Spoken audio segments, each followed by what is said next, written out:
Have everybody that is reporting to you take their turns in leading the meeting or setting the agenda or driving the conversation. Believe you were born to win.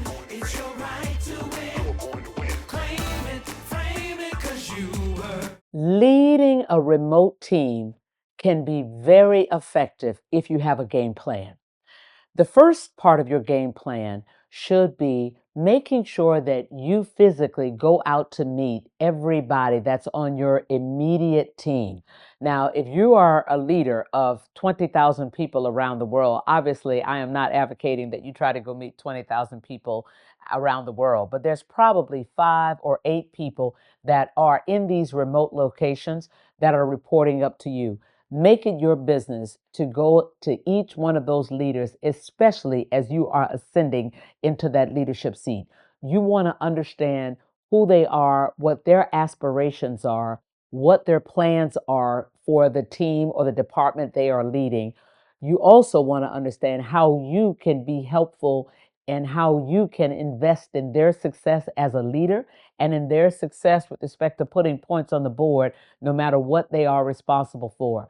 I would argue that even in the environment that we're in now, that face to face connection, that hand to hand connection is very powerful, especially for you as the new leader of these people who are spread around the country or around the world.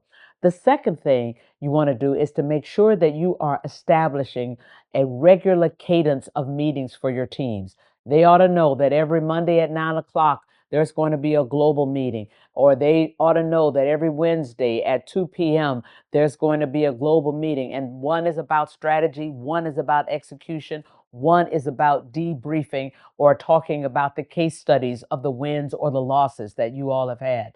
But people should be very clear and very excited to engage in those kinds of meetings. The third thing is that I found it very effective to make sure that you spread around the power. Have everybody that is reporting to you take their turns in leading the meeting or setting the agenda or driving the conversation. That will also give you the ability to help to develop each of them as leaders throughout the organization. The fourth thing that I'm going to tell you to do is to make sure that you are listening and that you are listening critically. Engage people who have the courage to speak. If you are doing a remote meeting, engage them back and forth in creating more than what they offer. They give you a great idea. Then you say, tell me more.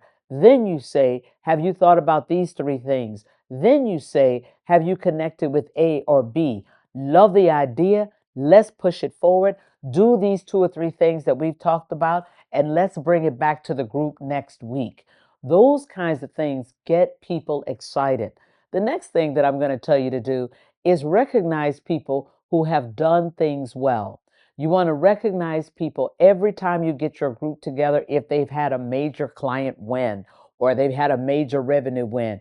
But you also want to applaud and recognize folks who have taken a risk, even if it didn't work out, because you want your team to develop the muscle of taking risks. You want your teams to know that you value the try. So, especially if somebody took a risk and it didn't work out, applaud the fact that they stepped up to take the risk. And then, as a team, work through what might be done differently the next time. Not where they went wrong, but what could be done differently the next time. And then the last thing that I'm going to tell you, if you are a leader of a remote team, bring them together at least twice a year in the same place. And let's say that you are leading a large group of people over in India or another faraway place, then perhaps you take the domestic team over to the international team and meet on their grounds. But it's important that you move that around and everybody is together, all of the immediate leaders that are reporting to you at least twice a year. That will give you the ability to build the kind of culture that you want to build for your teams, even if they are distributed throughout the world. Go get them.